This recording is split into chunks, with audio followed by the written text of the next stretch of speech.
Caros amigos internautas que nos assistem, que a doce paz de Jesus nos envolva a todos. Queremos agradecer o convite da União Espírita Cristã de Vila Velha, Espírito Santo, e também agradecer aos companheiros da Rede Amigo Espírita pela boa vontade, pelo trabalho, de proporcionar a cada um de nós que aqui vem falar do Evangelho de Jesus, uma transmissão para tantas e tantas pessoas. Muitíssimo obrigada. Vejamos então agora a assertiva de Jesus sobre o sal da terra e a luz do mundo. Jesus, sábio educador, recorria frequentemente às parábolas, aos contos, às citações, sempre usando comparações com a natureza, com a agricultura, com os costumes, com as tradições da época, né? A fim de melhor interessar e impressionar as pessoas, os seus ouvintes, sobre coisas tão difíceis, né, que são os assuntos transcendentais, os assuntos do espírito. Ele usava sempre esse método prático e pedagógico que supre as deficiências intelectuais do educando, do aprendiz, daqueles que os ouviam, né? Então, torna-se mais fácil com isso, com esse método, reter na mente, né? Porque a lição está sendo administrada objetivamente e o enredo, a situação do dia a dia de cada um, auxilia na associação de ideias. E isso fica muito mais fácil do entendimento do que ensinar de modo inteiramente abstrato. Vinícius, na obra Em Torno do Mestre, ele faz uma comparação muito interessante. Ele fala que os ensinamentos por parábolas, que são pequenas histórias, né, se assemelha, se compara às cascas que envolvem os frutos. Porque, olhe bem, aquelas camadas mais grossas, né, aquelas cascas que envolvem os frutos, que envolvem a polpa dos frutos, para que essa polpa possa conservar-se doce e saborosa, e também vai protegendo o fruto das contingências exteriores, né, que se acham expostos os frutos. São as tempestades, as geadas, o frio, o calor. Então, Vinícius fala o seguinte: se a natureza não tivesse protegido dessa forma os frutos, o homem jamais chegaria a utilizar-se deles. E por isso ele compara com os ensinos de Jesus, quando ele fala que o sapientíssimo Mestre Jesus, instrutor e guia da humanidade, também envolveu seus sublimes preceitos no manto parabólico, no manto das histórias e das pequenas histórias do dia a dia, para defender esse ensinamento dos ataques das autoridades romanas. Então, para saborearmos os frutos, tiramos as cascas, não é assim? Seus respectivos envoltórios. Da mesma sorte, para alcançarmos o espírito dos ensinos de Jesus, quer dizer, para compreendermos a sua significação, nós temos também que despojá-lo da letra. Nós temos que aprender a ler nas entrelinhas e captar, assim, o conteúdo das mensagens. Vejamos, então, à luz do Espiritismo, esta citação evangélica feita por Jesus, que consta do Evangelho de Mateus, que ele conversa com seus discípulos e diz que os discípulos são o sal da terra e a luz do mundo. Vejamos, então. Mateus, capítulo 5, versículo de 13 a 16. Vós sois o sal da terra. E se o sal perder sua força, com que há de salgar? Para nada mais presta, senão para se lançar fora e ser pisado pelos homens. Vós sois a luz do mundo. Não se pode esconder uma cidade edificada sobre um monte, nem se acende a candeia e se coloca debaixo do alqueire, mas no velador, e dá luz a todos que estão na casa. Assim, resplandeça a vossa luz diante dos homens, para que vejam as vossas boas obras e glorifiquem a vosso Pai que está nos céus. Vejamos então, o sal que Jesus fala nesta citação é aquele mineral precioso, né, difusamente espalhado pelo nosso globo, segundo as necessidades previstas pela natureza.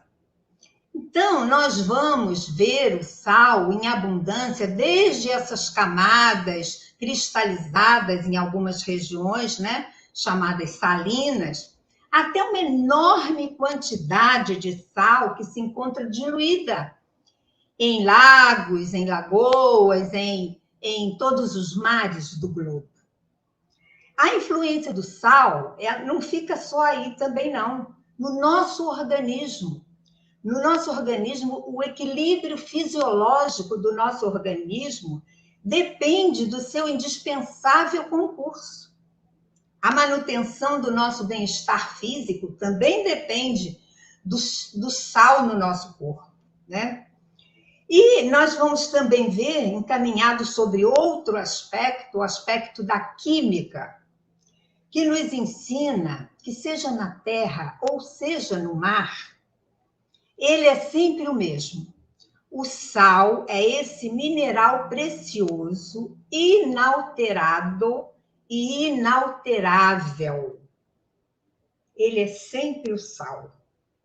Então, dotado de qualidades essencialmente conservadoras, ele se mantém incorruptível.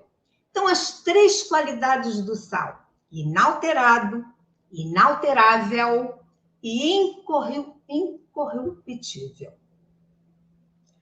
Preservando ainda os corpos que entram com ele em contato. Quando a gente quer guardar alguma coisa, alguma carne, algum alimento, a gente salga esse alimento e o alimento fica incorruptível, não se estraga, não se corrompe. Então, o sal é de suma importância para a vida da humanidade. E Jesus afirma aos seus discípulos: vós sois o sal da terra. Então, o sal da terra seriam todos os discípulos de Jesus, todos aqueles que são aprendizes, que estudam, que servem o Mestre Jesus, que se esforçam para realmente praticar os ensinos de Jesus. Porque ao vivenciarem a mensagem cristã em sua plenitude, os discípulos dão sabor à vida, temperando-a com virtudes morais, com a incorruptibilidade que o sal tem como qualidade primordial. Então, o interesse de Jesus, o interesse do Mestre, é que seus discípulos, todos os discípulos, os de ontem que conviveram com ele, os de hoje, os de amanhã, os de qualquer tempo, o interesse de Jesus é que sejam enobrecidos por uma existência moralizada, esclarecida, fraterna. Então, eis precisamente o que Jesus quer que seus discípulos sejam. Elementos preciosos de grande utilidade na economia da terra. E para isso, eles precisam ter a qualidade incorruptibilidade nos preceitos do Evangelho. Olha que interessante. Tipos de honestidade que vão pregar o Evangelho do Mestre. Então, resumindo, cumpre-nos a todos nós que somos ou que desejamos ser, ou que temos a vontade, né? A vontade de aprender os ensinos do Mestre e colocá-los em prova, em prática. Cumpre-nos lutar para que a corrupção não arruine o corpo e a alma da humanidade. O Evangelho de Jesus aí está para nós, não é? Na era cristã, nós já estamos em 2022 anos que o Evangelho do Cristo está na Terra. Como um presente dos céus, né? Jesus veio à Terra para isso. Então, o Evangelho de Jesus tem o objetivo de repletar a cada um de nós com suas bênçãos, inundar de luzes os nossos corações e as nossas mentes, revigorar com suas energias as nossas forças, às vezes decaídas e fracas, e enriquecer com seus ensinos eternos todos os espíritos. Então, é um presente dos céus para nós, e Jesus quer que os seus discípulos, os seus aprendizes, os seus seguidores possam fazer uso desses ensinamentos para o bem próprio e para o bem da humanidade. Mas aí o próprio Jesus faz uma pergunta: e se o sal perder sua força, com que se há de salgar? Para nada mais presta, senão para se lançar fora e ser pisado pelos homens. Que pretenderia o Mestre Jesus dizer com essas palavras? Vamos analisar. Se o sal for destituído do seu componente ativo, que é de salgar, ele torna-se insosso. No sentido espiritual, nós podemos ver e comparar a pessoa que se desperta para o Cristo, para os seus ensinamentos, é uma pessoa ativa. Então, é um componente ativo para o Mestre Jesus. Não se abate perante os fracassos que enfrenta, né? Enfrenta com bom ânimo os desafios da vida. E Jesus nos deixou um recado muito importante. Aquele que perseverar até o fim será salvo. Né? E é na vossa perseverança que ganhareis as vossas almas. O mesmo teor de mensagem. Então, só quem nutre desta dinâmica incansável consegue atingir as metas delineadas. No Evangelho está escrito o seguinte, fala da palavra insípidos ou insossos, isto é, corruptíveis ou contaminados pelas influências inferiores que os afastam da vivência do Evangelho. O legítimo servidor de Jesus, onde quer que se encontre, independente da religião que professe, ou que nem tenha religião nenhuma, mas que seja uma pessoa boa, ele está sempre vigiando e orando para não cair em tentações. Então, quando a pessoa desperta para os ensinos do amor ao próximo, os ensinos do bem, os ensinos do Cristo, ele está sempre ativo. Ele não é inativo, ele não é insosso, ele está sempre agindo no bem. E a religião, meus irmãos, que não promove o aperfeiçoamento do espírito, que não constrói, que não consolida o caráter do homem, não é religião. é sal insípido, que mais cedo ou mais tarde cairá fatalmente no desprezo. E nós vemos isso todos os dias.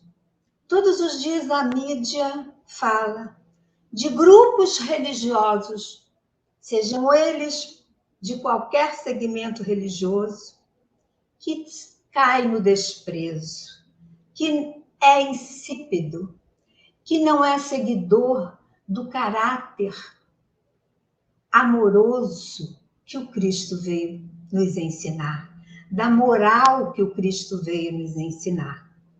Então, todos nós estamos sendo postos à prova. Estamos falando do Evangelho? Estamos estudando? Somos aprendizes do Cristo? Estamos botando em prática? Somos sal insípido ou somos sal que salga? Diante disso, nós podemos apresentar duas perguntas. Que falta ao homem para engrandecer-se pela cultura e pelo sentimento? Que falta ao discípulo moderno, ao discípulo de hoje, ao aprendiz de hoje, o usufrutuário de tantas bênçãos para que brilhe a sua luz? A renovação do homem, meus irmãos, sob o ponto de vista moral, intelectual e espiritual, é difícil, mas é francamente realizável. É necessário que ele disponha, o homem se disponha ao esforço transformativo, usando elementos contidos no Evangelho. Mas precisa desse esforço, precisa que ele queira, que ele tenha boa vontade, que ele tenha disposição de automelhoria. Jesus nos disse: faça de sua parte, que eu da minha ajudarei. Ajuda-te, que o céu te ajudará. Então, há necessidade da nossa boa vontade, da nossa disposição de querer melhorar. E aí, a doutrina espírita, ela nos ajuda nisso. Ela nos ajuda a nos renovar, porque ela propõe um programa tríplice como ponto de partida para a realização íntima, para que brilhe a nossa luz. Ela nos propõe um programa tríplice, que começa pelo estudo. O estudo construtivo, o estudo edificante, não é ler. Às vezes as pessoas chegam no atendimento fraterno e falam para nós: eu já li tudo, já li todas as obras básicas, obras complementares da doutrina, já li todos os romances. Não é ler, estudar é outra coisa. Estudar é entender nas entrelinhas. Então, estudar o Evangelho, os livros básicos da doutrina espírita, os livros complementares, deixamos para ler os romances, ou qualquer outras obras que sejam educativas, religiosas ou filosóficas, também serão boas para nós. No Evangelho, o Espírito de Verdade, no Evangelho segundo o Espiritismo, o Espírito de Verdade nos aconselha: espíritas, amai-vos e instruí-vos. Então, o estudo, ele precisa ser meditado, refletido, analisado e assimilado por nós e posto em prática, para que nós possamos ter a renovação efetiva, positiva e consciente. Olha o recado de Paulo de Tarso: examinai tudo, retende o bem. Então, o estudo vai fazer, o estudo das obras voltadas para o bem, vai projetar a mente na direção dos ideais superiores. Por isso que é muito importante estudar e meditar. Meditar e refletir. Não é só ler, porque nós temos que dar um direcionamento à nossa mente para ideais superiores. Então, conhecereis a verdade e a verdade vos libertará, que nos fala Jesus. Essa verdade vai nos despojar do homem velho, vai nos despejar de tantos preconceitos, tabus, crenças, vícios, atavismos, mazelas que nós temos e nós carregamos há muito tempo. Então, essa que é o conhecimento da verdade que vai nos libertar. Por isso, nós precisamos estudar e meditar. Aquele a quem mais é dado, mais será cobrado, né? Então, a prática da aprendizagem para a reforma íntima. O que adianta a gente estudar e não colocar em prática? Não nos reformar intimamente? Não mergulhar interiormente para podermos nos despojar desse homem velho que ainda existe em nós? Segundo passo do programa Tríplice é a meditação. Meditação é o ato pelo qual se volve o homem para dentro de si, onde encontrará Deus.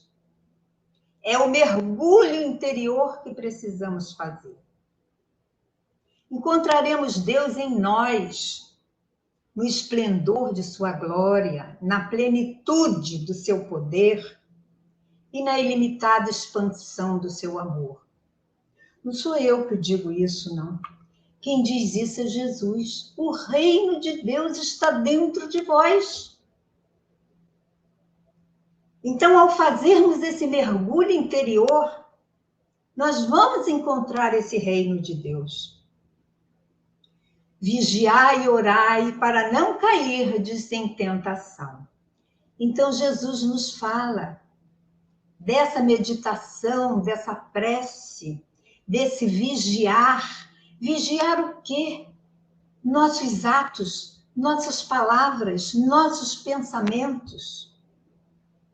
Então, a meditação é a busca da purificação interior do homem. A prece é a obtenção da fé, da esperança, do bom ânimo, do conforto, do bem-estar. É segurança nos momentos difíceis, nos dando equilíbrio interior.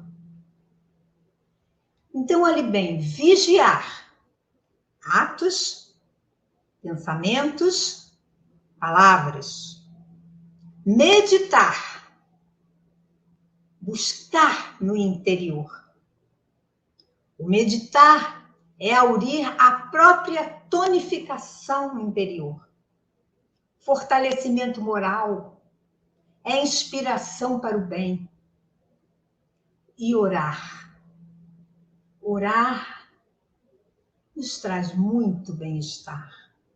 Quantas vezes ao orar, nós choramos, e saímos da oração em paz, coração leve. Por quê? Porque nos dá esse equilíbrio e nos proporciona o conhecimento de nós mesmos. Terceiro item do nosso programa Tríplice, que nos orienta a doutrina espírita: trabalho. E no trabalho nós vamos ver 3 aspectos no processo de evolução. Trabalho material. Dignifica-se o homem no cumprimento dos deveres com o trabalho material, com os deveres consigo mesmo, com a sua família, com a sociedade que participa, colaborando com o seu trabalho material, seja ele qual for, mais simples que seja, com o progresso da humanidade. E o que Jesus nos fala sobre isso? É com o suor do teu rosto que ganharás o teu pão. Outro aspecto do trabalho no processo de evolução é o trabalho espiritual. O trabalho espiritual exerce a fraternidade com o próximo. Aperfeiçoa-se no conhecimento transcendente da alma imortal. Esse trabalho espiritual nos traz o conhecimento da vida futura, o conhecimento da vida após o túmulo, a certeza de que a alma não morre, de que a vida é imortal. E, finalmente, o outro aspecto do trabalho no campo da atividade moral, não é? No campo de aprimorar as nossas virtudes ou lutar por adquirir qualidades elevadas ou cultivar a que nós já temos, as virtudes que nós já conseguimos adquirir para nós, cultivá-las, sublimar mais ainda aquelas que nós já possuímos. Isso nos distancia da animalidade. Então, em resumo, meus irmãos, aquisição, cultivo e ampliação de qualidades superiores que vá nos distanciar, em definitivo, da animalidade, em que nós, e cada um de nós, jaz há milênios e milênios. E aí, novamente, repetimos aqui, é na vossa perseverança que possuireis as vossas almas. E continua Jesus a falar a seus discípulos e a todos nós. Vós sois a luz do mundo. Além do sal da terra, nós somos a luz do mundo. Afirma igualmente o Mestre que os praticantes de seus evangelhos, de seus ensinamentos, melhor dizendo, são a luz do mundo. São aqueles que afugentam as trevas reinantes. Mas olha bem, que praticam, não é só que conhecem, que estudam, que leem, são os que aprendem e praticam. Ele diz então, que essas criaturas, esses aprendizes, eles são a luz do mundo, porque afugentam as trevas.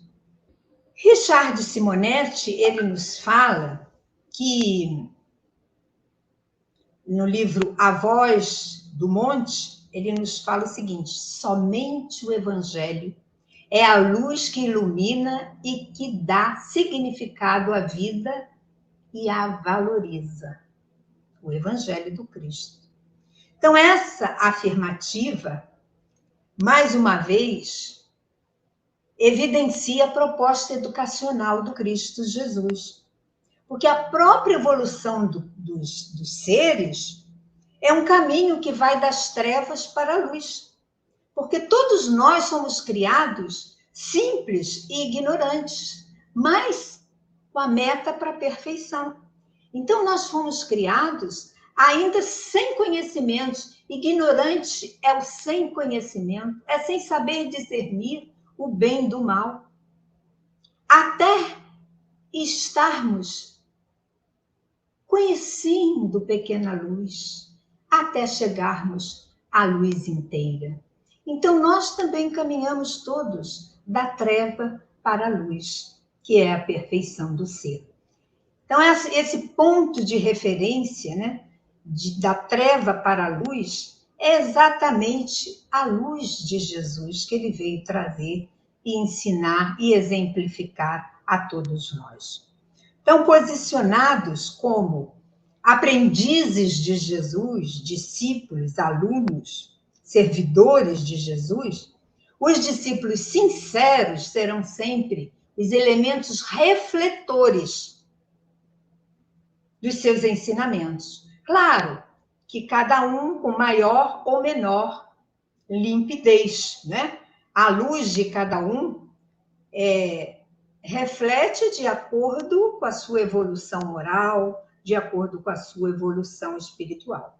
Mas todos os discípulos sinceros, assim como diz Jesus, os seus seguidores sinceros, irradiam a sua própria luz.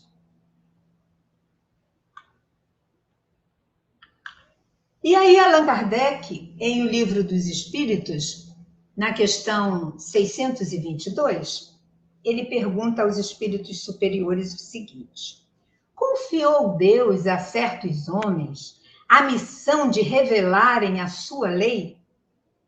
Indubitavelmente, em todos os tempos houve homens que tiveram essa missão.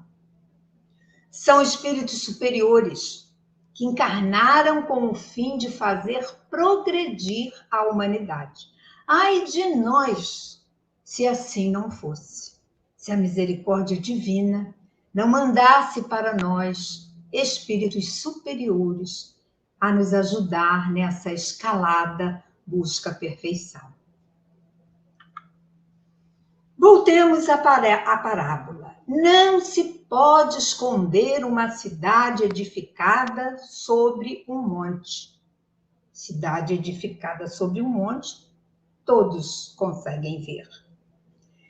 Nem se acende a candeia e a coloca debaixo do alqueire, mas sob o velador, que dá luz a todos que estão na casa.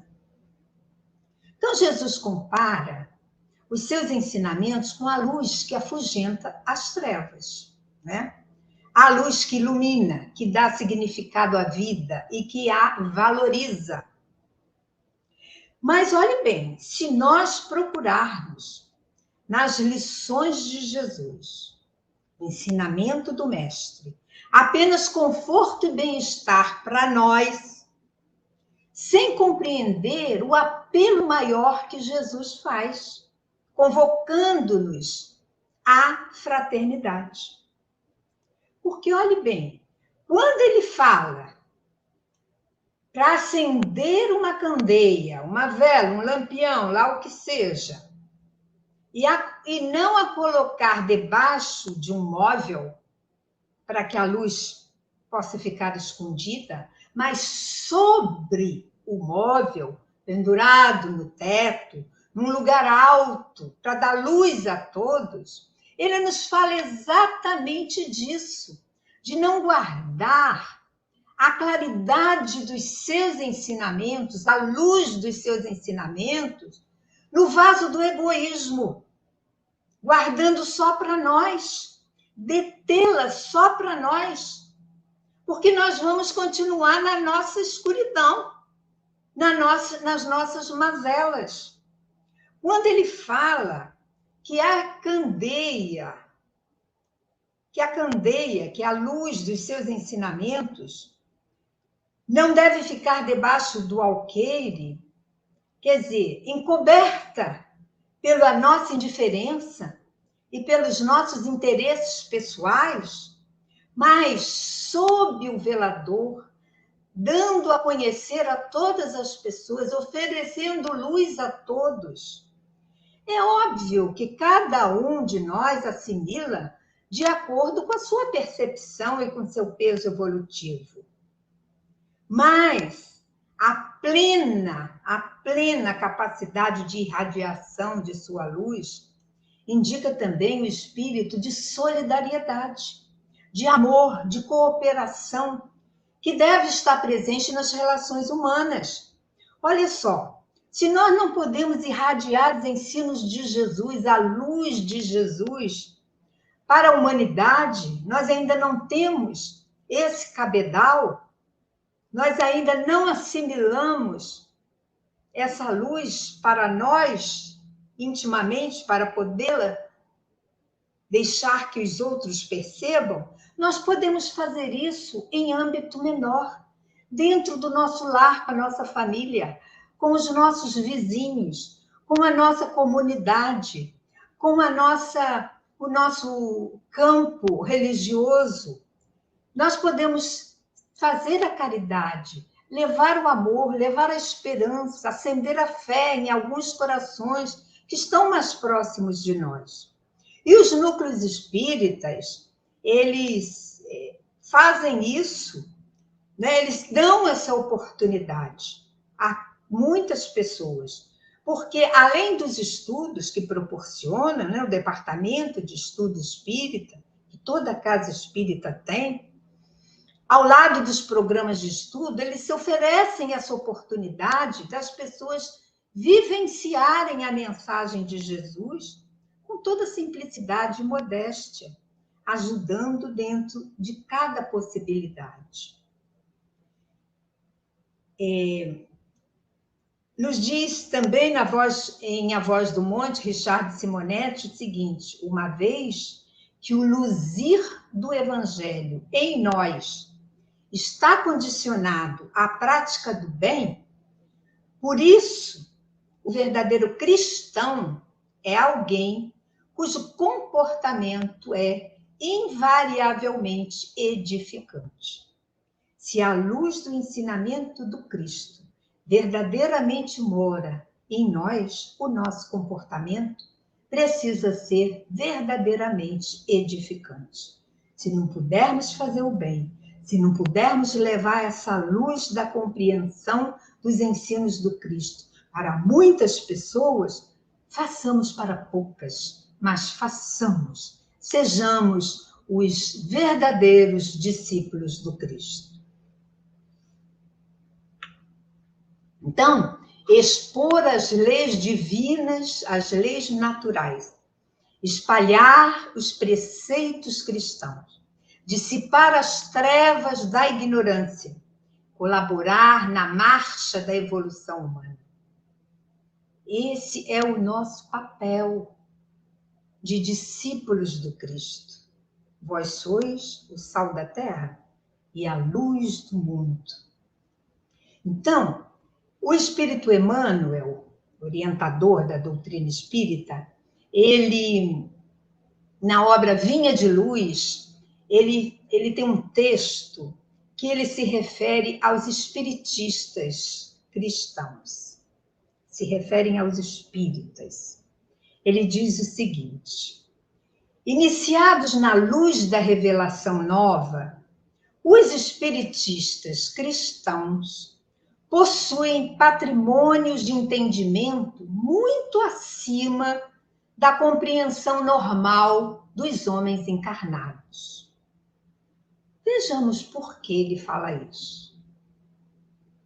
Em verdade, sabem que a vida prossegue vitoriosa além da morte.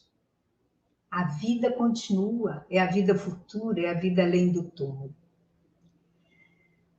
Sabem que se encontram na escola temporária da Terra em favor da iluminação espiritual que lhes é necessária.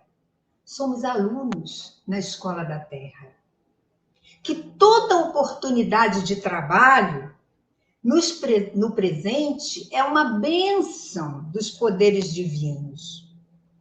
Sabem os espiritistas cristãos, segundo Emmanuel, sabem que ninguém se acha na crosta do planeta, ninguém, em excursão de prazeres físicos fáceis, mas sim em missão de aperfeiçoamento.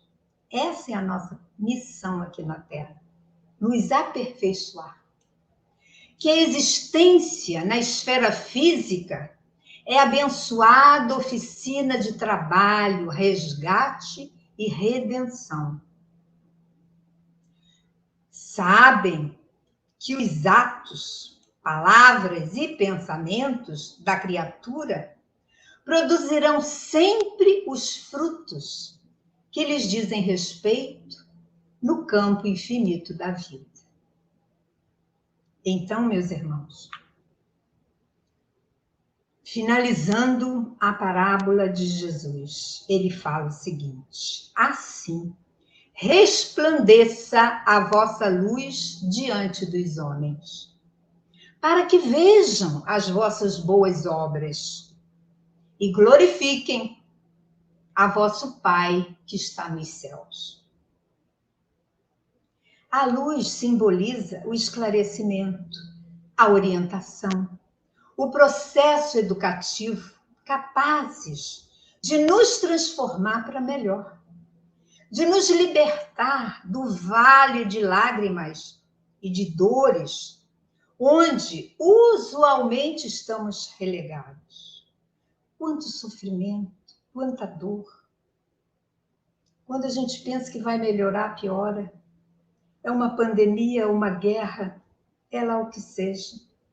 São muitas dores. Então, Jesus nos convoca a resplandecer a luz das nossas conquistas evolutivas em benefício dos companheiros de jornada. Se não pudermos nada fazer, façamos uma prece, façamos uma vibração, façamos uma meditação em favor da humanidade. Jesus nos convoca a resplandecer a luz a benefício dos companheiros de jornada. Saindo do nosso egocentrismo crônico. Estabelecemos assim canais de entendimento e compreensão mútuos, um plano superior, quando nós conseguimos sair de nós, desse homem velho que ainda habita em nós, e oferecermos o que há de melhor em nós, em favor da humanidade. O vocábulo resplandeça a vossa luz diante dos homens, a palavra resplandeça, ela possui grande carga magnética. Porque para você resplandecer a vossa luz, você imprime sentimentos de fé, de esperança em nós próprios. Nós podemos fazer resplandecer essas vibrações amorosas em todas as pessoas que nos cercam, em todas as pessoas.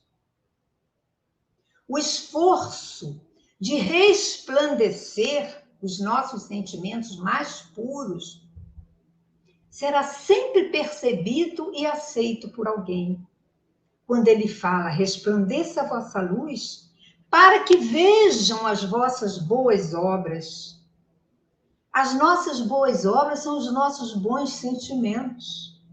São os sentimentos mais puros. São os exemplos mais puros do aprendizado que temos com o Mestre Jesus.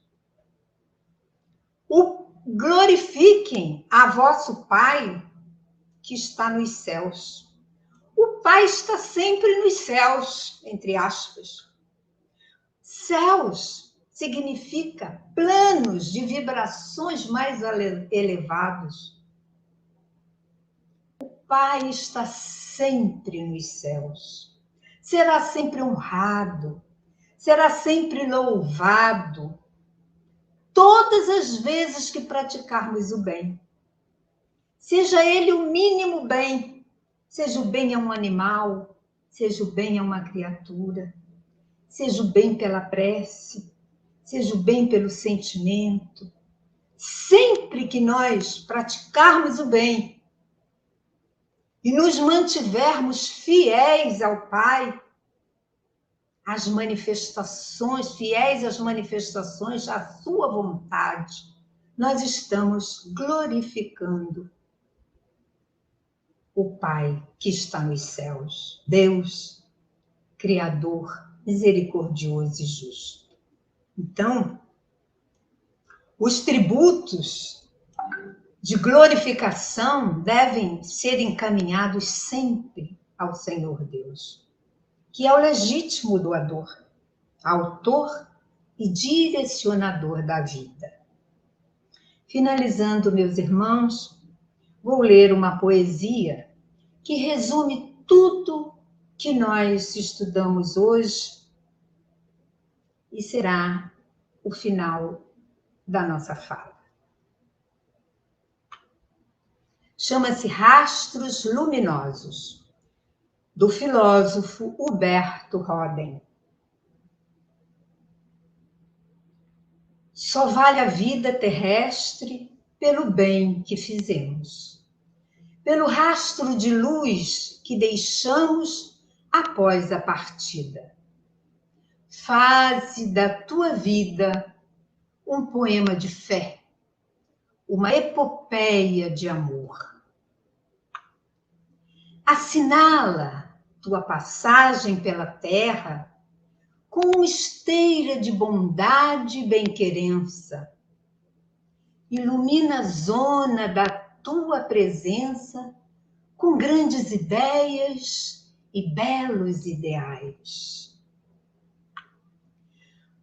Para que os outros possas ser um sol matutino, deves tu mesmo possuir luminosa plenitude. Só pode irradiar muito quem muito possui. Cultua fervoroso todas as coisas belas e divinas, verdade nas palavras, sinceridade nas intenções, bondade nos atos, indulgência no juízo, fidelidade nas promessas, serenidade na dor, castidade contigo, caridade com todos. Faze transbordar nas almas o excesso da tua plenitude. Comunica ao mundo a beatitude de que Deus te encheu.